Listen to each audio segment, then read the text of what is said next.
गुलाम नबी आज़ाद साहब ने जो है रेजिग्नेशन दिया है और उसके चलते काफ़ी बड़े दिग्गज लीडर जो हैं वो कांग्रेस का दामन छोड़कर जो है वो गए हैं। और ऐसा ही इसी मुद्दों पे चर्चा करने के लिए हमारे साथ कांग्रेस के सीनियर नेता योगेश साहनी जी हमारे साथ हैं। इनसे बातचीत करेंगे, क्या कुछ इनका कहना है। सर, बहुत बहुत स्वागत है आपका सच न्यूज़ नेटवर्क पर।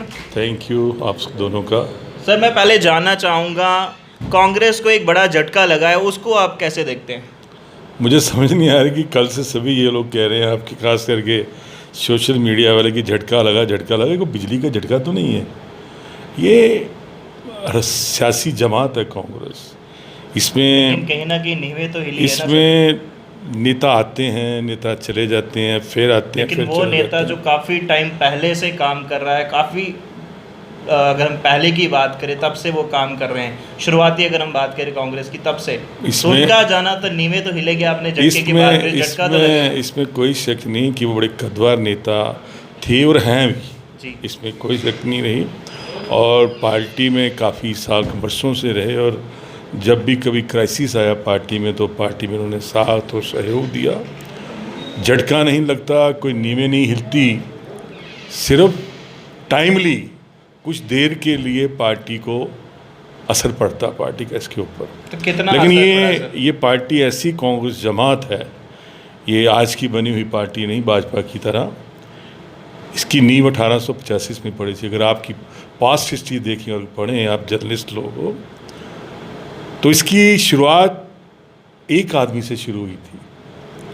आस्ता आस्ता 5 लोग बने, 10 बने, 20 बने, 100 बने। मेंबर बनते हुए कारवा बनता गया, जुड़ते गए लोग साथी। और फिर इस पार्टी में जुड़े महात्मा गांधी जैसे लोग, पंडित जवाहरलाल नेहरू जैसे लोग, सुभाष चंद्र जैसे लोग, सरदार पटेल जैसे लोग, मौलाना अब्दुल कलाम जैसे लोग, गफ्फार खान जैसे लोग जुड़े, कि जिन लोगों ने आज़ादी की जंग में हिस्सा लिया और इस देश को आज़ाद कराया, ये वो कांग्रेस पार्टी है। बिल्कुल। आपने बीच में प्रभाव की बात करी, प्रभाव तो वैसे पड़ा है क्योंकि फाउंडेशन अगर बात करें पिलर्स के ऊपर पूरी कांग्रेस थी। जो एक पिलर गया, उसके बाद और कई उनके सपोर्ट में और भी काफ़ी जो कांग्रेस अपने आप में एक इमारत है। एक आदमी की फाउंडेशन से नहीं बनी ये कांग्रेस। मैंने जितने नाम गिनाए ना, ये कांग्रेस एक इमारत है, एक बहुत ऊंची बिल्डिंग है। 1885 की खड़ी हुई बिल्डिंग है ये। इतनी जल्दी ये बिल्डिंग, इसकी चूल्हें हिलने वाली नहीं है, ये क्लियर बता दो। और उनके अलावा जो लोग गए हैं, उनकी मैं एक चीज़ बात बता दूं। अब सोशल मीडिया में और सच न्यूज़ जो आपका कई बार हम लोग क्या बड़े अच्छा आपकी फॉलोअर्स हैं यहाँ जम्मू कश्मीर के अंदर, बाहर भी। पिछले 7 वर्षों से जो संघर्ष कर रहे हैं जो लोग, खास करके ज़मीनी सतह पर, चाहे महंगाई का मुद्दा हो, चाहे नौकरियों का मुद्दा हो, चाहे किसी किस्म के भी कोई इशू जो अपोजिशन पार्टीज को उठाने चाहिए, मुझे दिखाएं कि क्या इनमें से कोई एक चेहरा भी आपको नज़र आया कि सड़कों पर ये इतने जो लोग आप देख रहे हैं जो संघर्ष कर रहे थे मीर साहब के नेतृत्व के नीचे, रमन बल्ला जी के साथ मिलकर कुछ संघर्ष कर रहा था, ये वही लोग ही हैं जिनकी आस्था पार्टी के साथ नहीं है, पार्टी की कांग्रेस की आइडियोलॉजी के साथ आस्था नहीं है, गरीबों के साथ कोई आस्था नहीं है। इनको अपने आप से ही प्यार है और किसी इंडिविजुअल इंसान के साथ प्यार है, ना कि जमात के साथ प्यार है। और इसलिए जमात को कोई नुकसान नहीं होने वाला।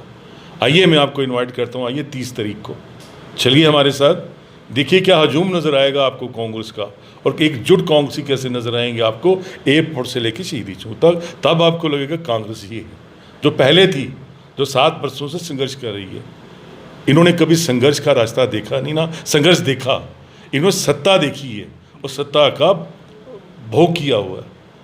हम लोग में एज ए अपोजिशन रोल अदा कर रहे हैं और आगे भी करते रहेंगे जब तक यहाँ कांग्रेस की सरकार नहीं बनेगी। सर, आपने लोगों की बात करी जो कहीं ना कहीं अभी सड़कों पे भी हैं, मैं उन्हीं पर आऊँगा। देखिए, काफ़ी समय से काफ़ी लोग, अगर कैजुअल लेबर्स की बात करें, डेली वेजर्स की बात करें, और कई एफएफए की अगर हम बात करें, एसआई की बात करें, काफ़ी समय से प्रदर्शन कर रहे हैं अपने मांगों को लेकर।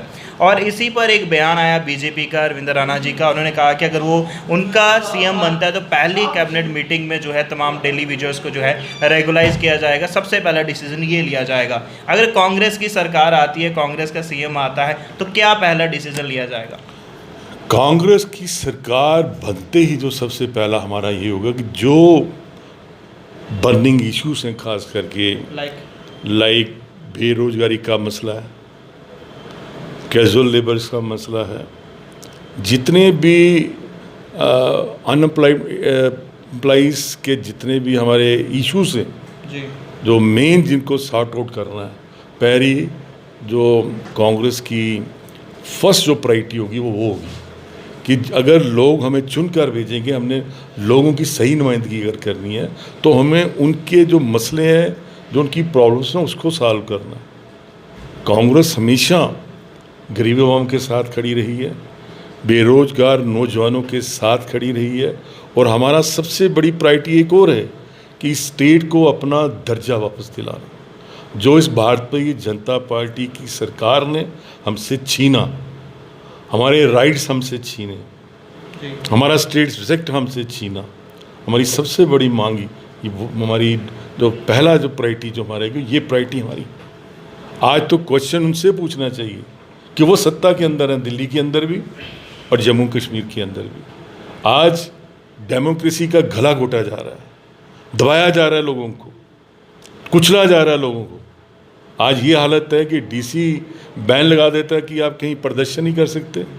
जो हमारा हक बनता है कि हम अपनी आवाज़ उठाना चाहते हैं, उस आवाज़ को दबाया जा रहा है।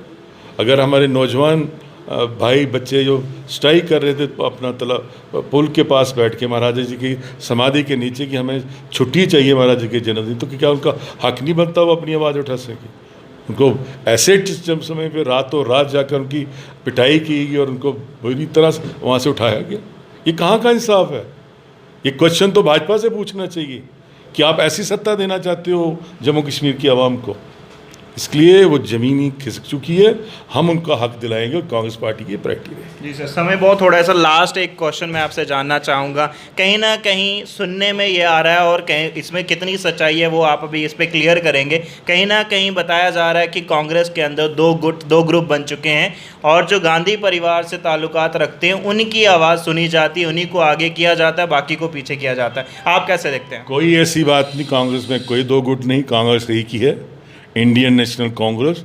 और इंडियन नेशनल कांग्रेस के झंडे के नीचे हम सभी लोग खड़े हैं और तिल मरते दम तक कांग्रेस के झंडे को लेकर गरीब आवाम की और जनता की आवाज़ को उठाते रहेंगे। गांधी परिवार की ज़्यादा सुनी जाती है। मैं इंडियन नेशनल कांग्रेस की बात कर रहा हूँ।